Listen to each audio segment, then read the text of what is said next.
Hello everyone, आप सब कैसे हैं। मैं उम्मीद करता हूं कि बहुत अच्छे होंगे और अपनी पढ़ाई को बहुत अच्छे से कर रहे होंगे। मैं Akash Kumar Bhadana ICT virtual classroom में आपका बहुत बहुत स्वागत करता हूं मेरे प्यारे बच्चों। और जैसा आपको पता है कि हमारी 12th क्लास है और हम लोग देख रहे हैं आपको ह्यूमन ज्योग्राफी। और ह्यूमन ज्योग्राफी में हम लोग आपका बात कर रहे थे परिवहन और आपके संचार की। तो उसमें कल हम लोग आपके प्रश्न उत्तरों को आपका देख रहे थे कि किस प्रकार के प्रश्न उत्तर आपके बनते हैं। हमने उसके ऑप्शनल को भी देखा है। आज हम लोग जो आगे 3-4 प्रश्न बचे हैं शेष, हम लोग उसको कंटिन्यू करेंगे और देन उसके बाद हम लोग आपका नेक्स्ट जो आपका चैप्टर होगा हम उसको प्रारंभ कर देंगे। और उसमें मेरी एक कोशिश रहेगी कि मैं उसमें भी जो उसके मोस्ट इंपोर्टेंट जो आपके क्वेश्चन हैं वो आपको करवा दूं और वो आपको बता दूं, ताकि आपको हर तरीके से आसान रहे, आपके लिए चीजें आपके लिए सुलभ हो जाएं और आप उनको बहुत अच्छे से प्रिपेयर कर पाएं। ऐसी मेरे प्रयास रहेगा। अगर किसी भी बच्चे को कोई भी डाउट है, कोई भी आपका सजेशन है, तो आप लोग मुझसे लाइव जुड़कर चैट के माध्यम से आप अपनी क्वेरी को, आप अपने प्रश्न को, आप अपने डाउट को मुझसे पूछ सकते हैं। कोई भी स्कूल का कोई भी बच्चा, अगर आपका कोई प्रश्न है, अगर कोई आपका डाउट है। नहीं तो हम बढ़ते हैं सीधा डिजिटल बोर्ड की तरफ को। तो देखिए, अगर हम लोग बात करेंगे इस प्रश्न के अंतर्गत, तो हम लोग आपको ध्यान देना चाहिए बच्चों अच्छे से। हम लोग क्या कर पाए, इसमें पहले प्रश्न को हमने देख लिया है जो है, दूसरे को हम देख लिए हैं और हम आज बात करेंगे जो आपका तीसरा प्रश्न है, जल परिवहन के क्या लाभ हैं। कह रहे हैं जो आपका जल के माध्यम से जो आपका ट्रांसपोर्ट होता है, उस ट्रांसपोर्ट के क्या बेनिफिट्स हैं, क्या लाभ है। उन सारे लाभों की हम लोग आपका इस लेक्चर के अंतर्गत आपका एक एक करके हम लोग इसको बात करने वाले हैं और इसको समझने वाले हैं। ठीक है, तो सभी बच्चे तैयार हैं। चलिए, तो सीधा हम लोग जो है अब अपना रुख कर लेते हैं अब किसकी तरफ बच्चों, अपने इस टॉपिक की तरफ। और इन चीजों को हम लोग समझते हैं कि किस तरह से ये सारी चीजें हैं और कैसे हम लोग इनको पढ़ते हैं और क्यों इम्पोर्टेंस है इनकी हमारी लाइफ में। इनको थोड़ा हम लोग एक एक करके आपका देखते चलेंगे। ठीक है, तो सबसे पहले हम लोग इसी की बात करेंगे। देखिए, तो इसी में हम लोग आपका बात कर रहे थे और जो हमारा प्रश्न है, प्रश्न को देख लीजिए। प्रश्न है हमारा,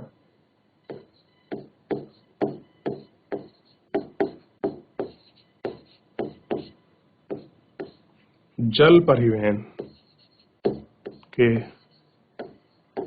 क्या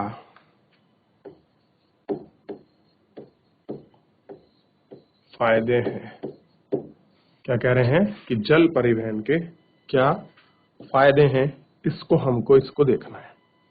तो अगर हम लोग इसके उत्तर की बात करें तो इसके उत्तर को हमको देखना है।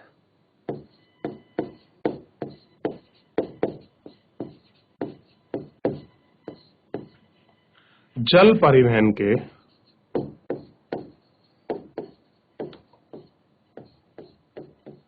फायदे देखिए, सबसे पहला फायदा क्या है इसमें देखिए।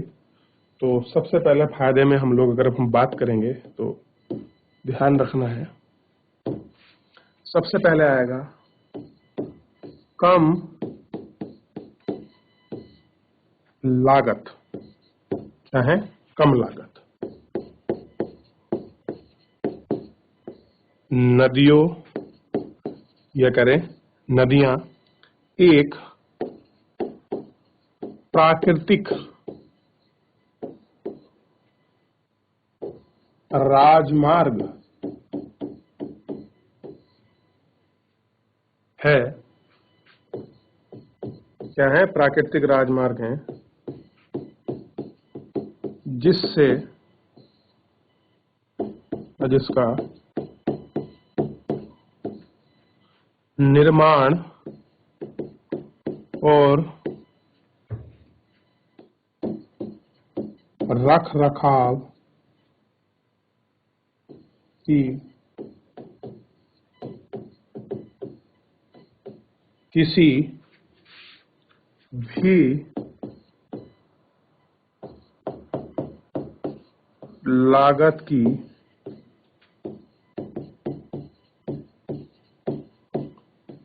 आवश्यकता नहीं होती है। क्या नहीं होती?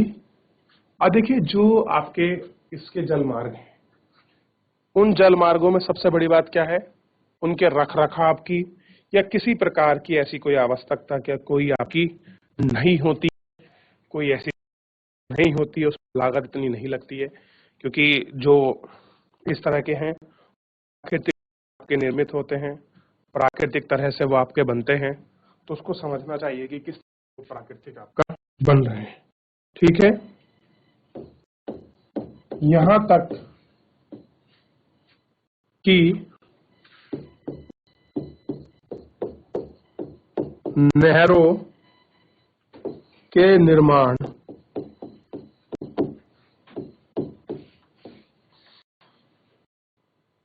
नहरों के निर्माण के कारण नहरों के निर्माण के कारण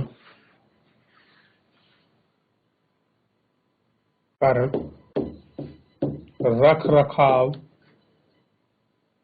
क्या कह रहे हैं? रख रखाव की लागत बहुत कम है। कैसी है? बहुत कम है। या उनका उपयोग किया जाता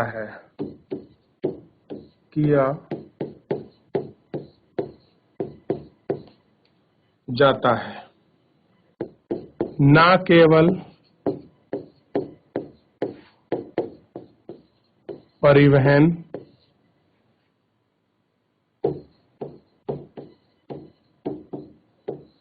उद्देश्यों के लिए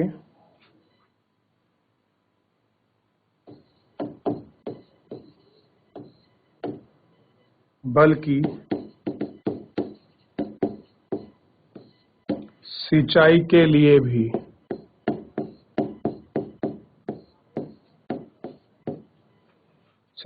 लिए भी आदि इसके अलावा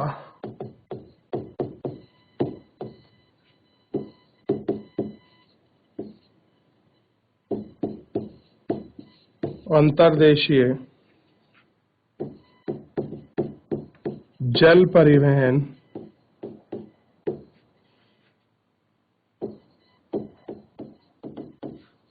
के संचालन की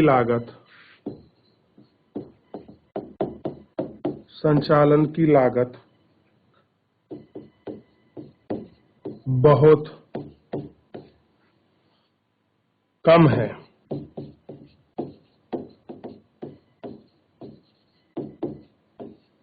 इस प्रकार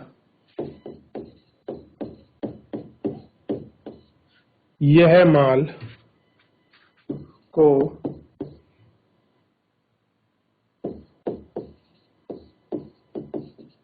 एक स्थान से दूसरे स्थान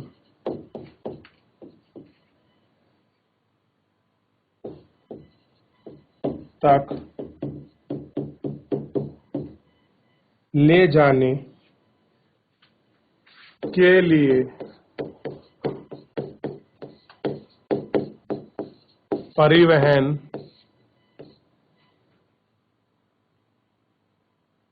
का सबसे सस्ता साधन है। सबसे सस्ता साधन है। इस प्रकार यह माल को एक स्थान से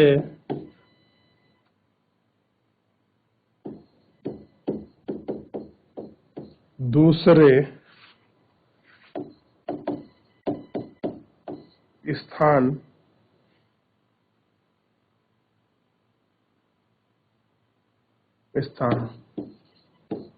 तक ले जाने के लिए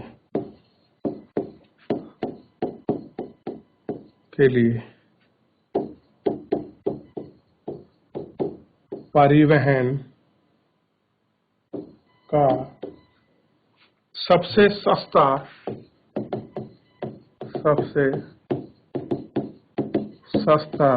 व अच्छा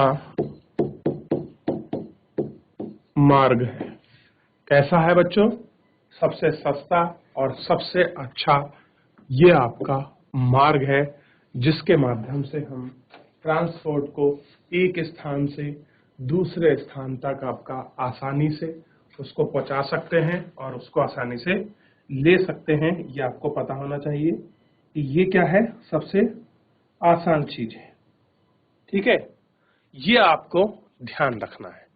अब इसी में आपका दूसरी है, पहला क्या था, कम लागत है, और दूसरी में इसी पॉइंट को आप लोग समझिए। दूसरा जो इसका पॉइंट है, दूसरा पॉइंट को देखिए, दूसरा पॉइंट है बड़ी क्षमता। बड़ी क्षमता को देखिए, इसमें ये कह रहे, ये है भारी सामान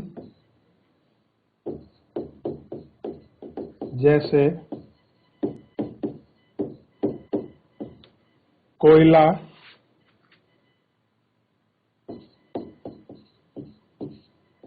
लकड़ी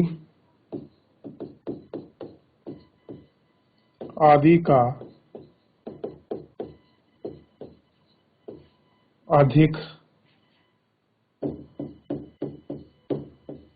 मात्रा में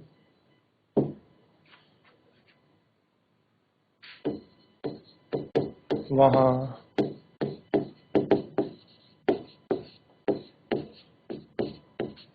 वहन कर सकती है। क्या कर सकती है? बड़ी मात्रा में उसको वहन कर सकती है। दूसरा देखिए, लचीली सेवा। दूसरा देखिए, लचीली सेवा।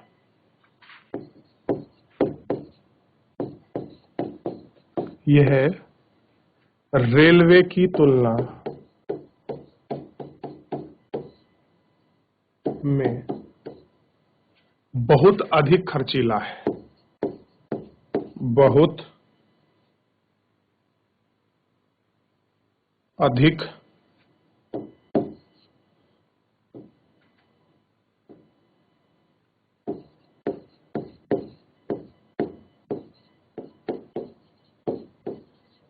बहुत अधिक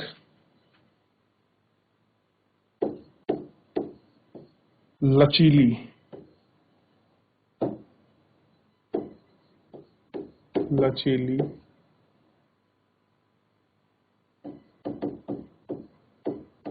लचीली सेवा प्रदान करता है। सेवा प्रदान करता है और इसे व्यक्तिगत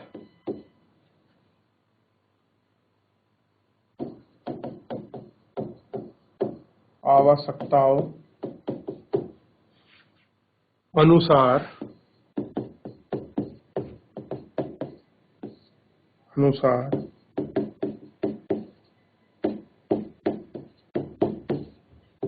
समायोजित किया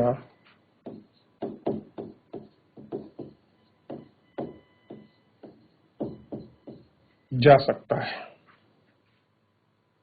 और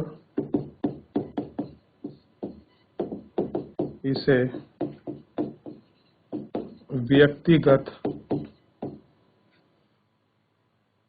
व्यक्तिगत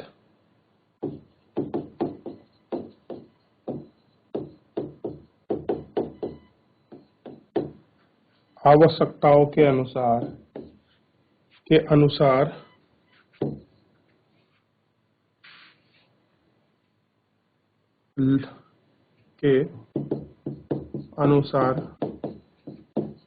लागू किया जा सकता है। ठीक है, क्या कर सकते हैं, क्या आवश्यकता के अनुसार इसको लागू कर सकते हैं। अब एक इसमें अच्छा पॉइंट है आपका सुरक्षा की जो ये दृष्टि है, इस सुरक्षा की दृष्टि को हम लोग देख लेते हैं कि परिवहन के इस रूप में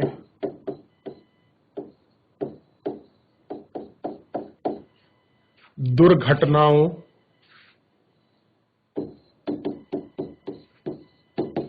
और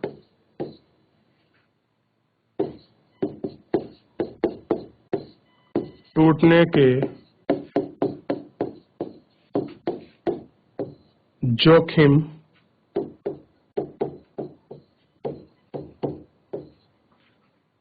परिवहन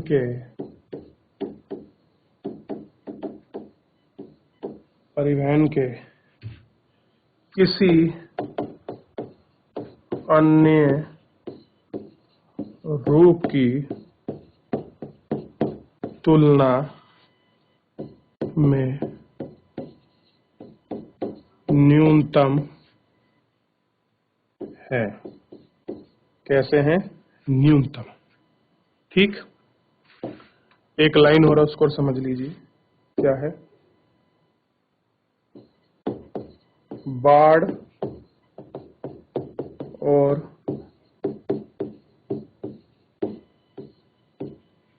और बारिश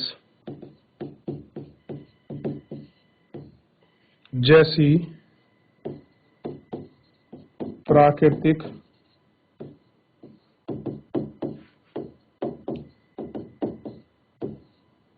आपदाओं के दौरान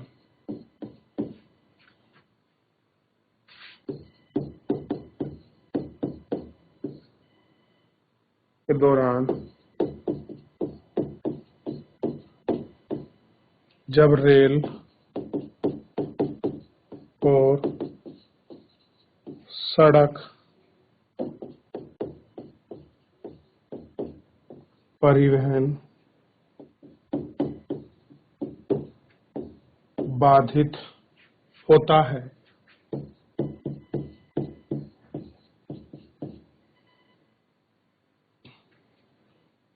तो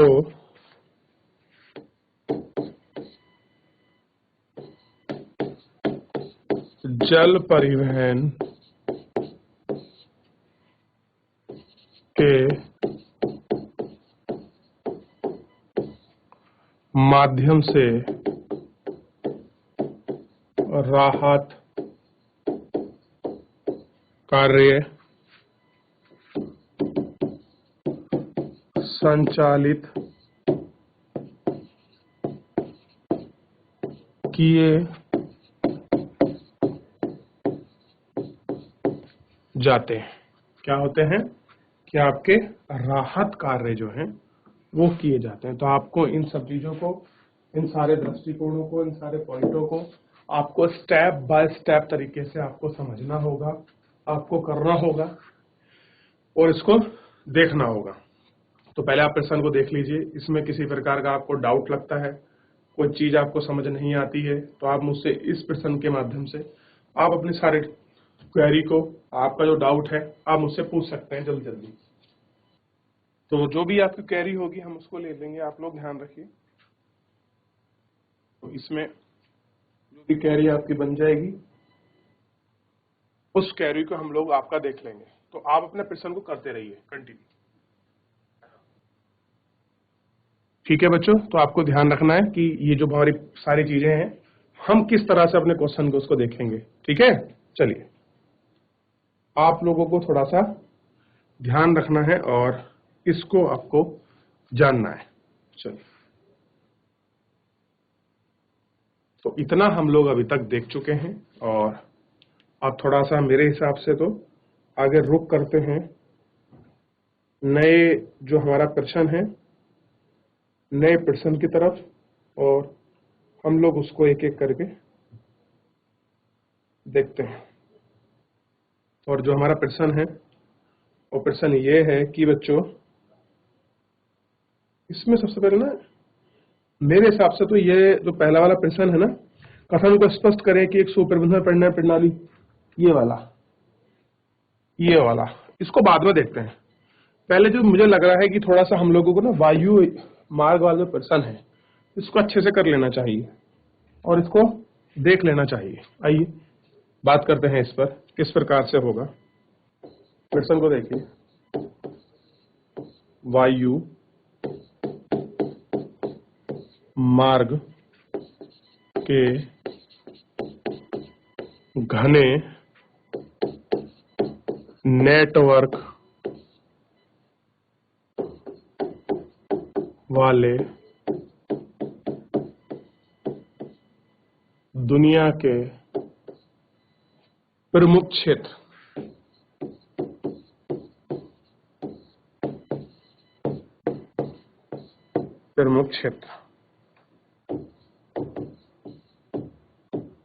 उन सारे हम लोगों को जो प्रमुख क्षेत्र हैं, एक एक करके हम सारे उन प्रमुख क्षेत्रों को हम लोगों को उसमें देखना है और बात करना है। देखिए, वायु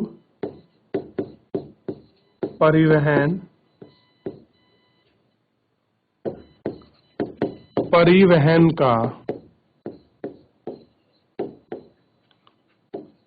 सबसे तेज साधन है, लेकिन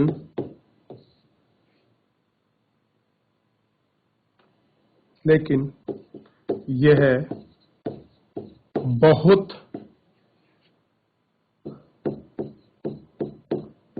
महंगा है। तेज होने के कारण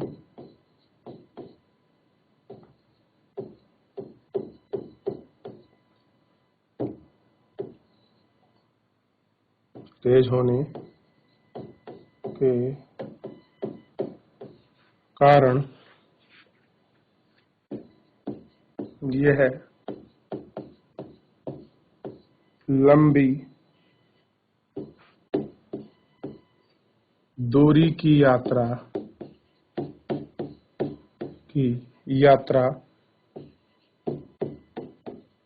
के लिए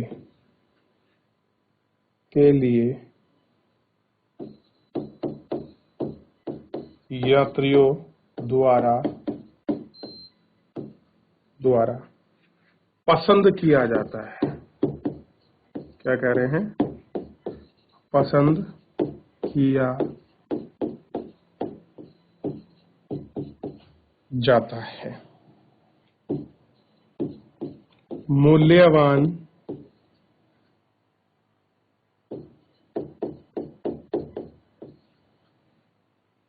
कार्गो को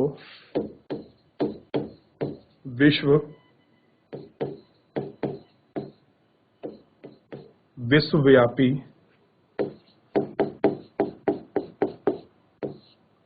पैमाने पर तेजी से स्थानांतरित किया जा सकता है।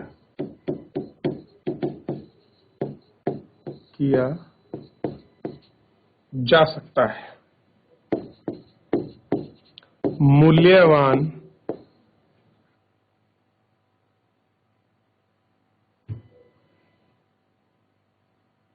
नहीं है, ऐसे देखिए क्या होता है।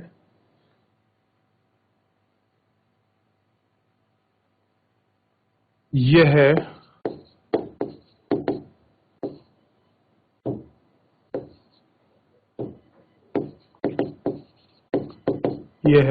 अक्सर दुर्गम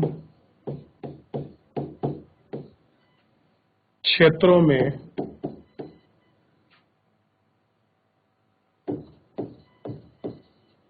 पहुंचने का एकमात्र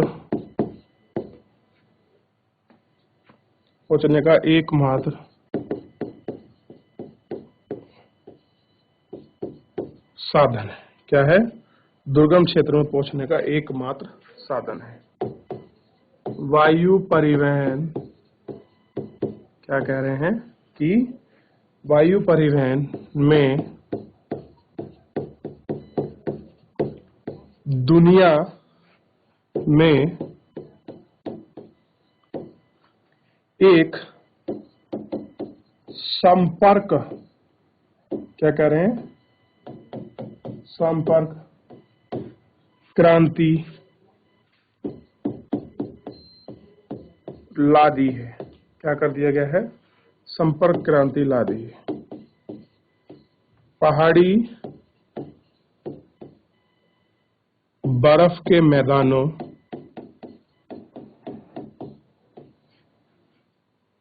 या दुर्गम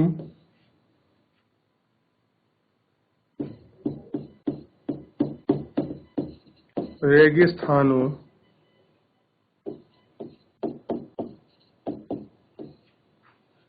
इलाकों द्वारा बनाए गए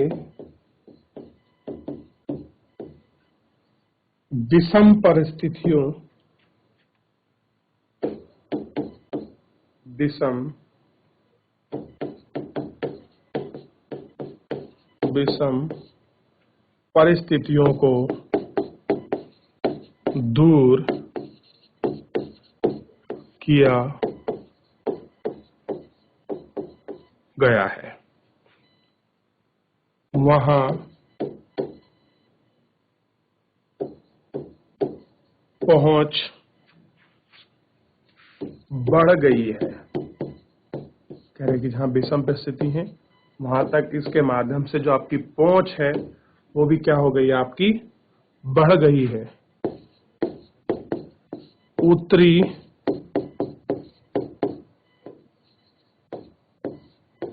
गोलार्ध में अंतर महाद्वीपीय, यानी कि महाद्वीप के अंदर वायु मार्गों का एक अलग पूर्व पश्चिम बेल्ट है। पूर्व और पश्चिम बेल्ट है। पूर्वी अमेरिका,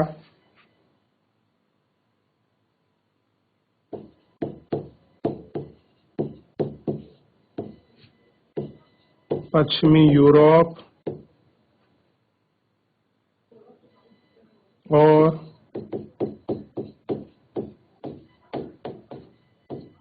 दक्षिण पूर्व एशिया में घने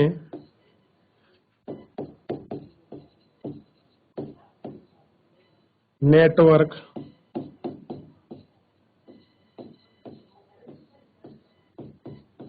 मौजूद है। दुनिया के 60% या कह सकते हैं 60%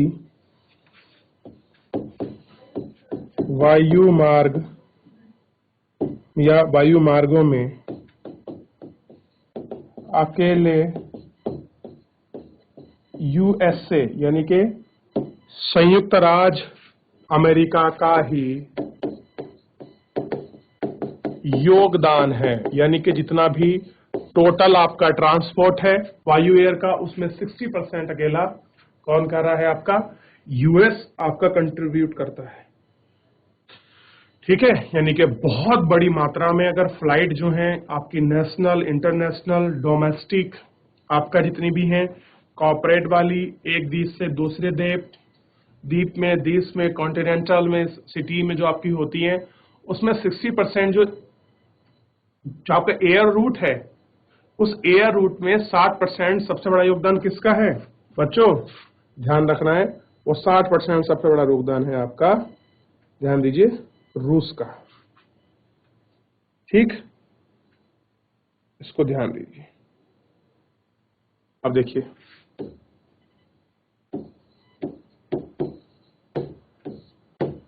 New York, London, Paris, Amsterdam,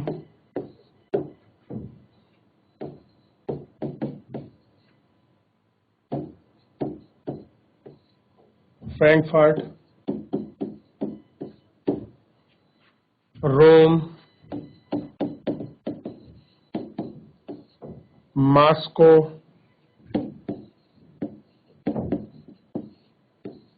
Karachi,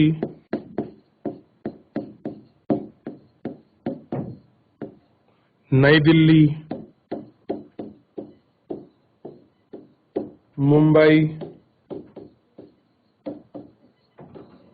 Bangkok, Singapore,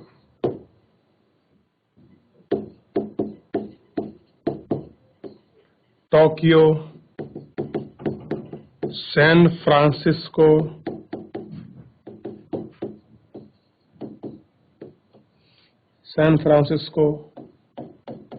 Los Angeles,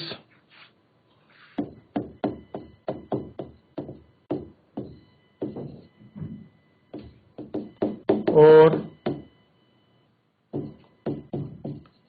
Chicago, ऐसे नोडल पॉइंट हैं, या कह सकते हैं पॉइंट है, जहां वायु मार्ग सभी महाद्वीपीय, क्या कह रहे हैं कि महाद्वीपों के लिए,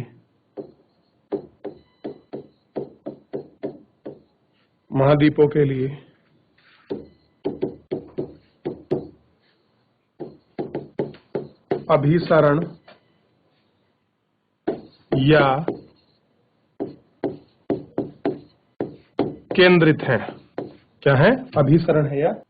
तो बच्चों आज हमने बहुत अच्छे से इसके 2-3 प्रश्नों को देखा, पूरी पृष्ठभूमि को लिखा, किस तरह से हम लोग कंटेंट लिखेंगे, पेपर चीजों में लिखेंगे। यहाँ बोर्ड पे लिखने में थोड़ा टाइम लगता है, अगर आप लोग कॉपी पे लिखेंगे तो हार्डली 5-10 मिनट में एक आंसर बहुत अच्छे से आप लोग प्रिपेयर कर सकते हो। शब्दों का चयन अच्छा होना चाहिए, शब्दों का जो आपकी कंटेंट क्वालिटी वो अच्छी होगी तो आपको एग्जामिनर नंबर बहुत अच्छे से देगा। तो आप लोगों को ध्यान रखना है और अपनी पढ़ाई को बहुत अच्छे से करना है। तो आज के लिए इतना ही, मिलते हैं नेक्स्ट लेक्चर में। Thank you so much.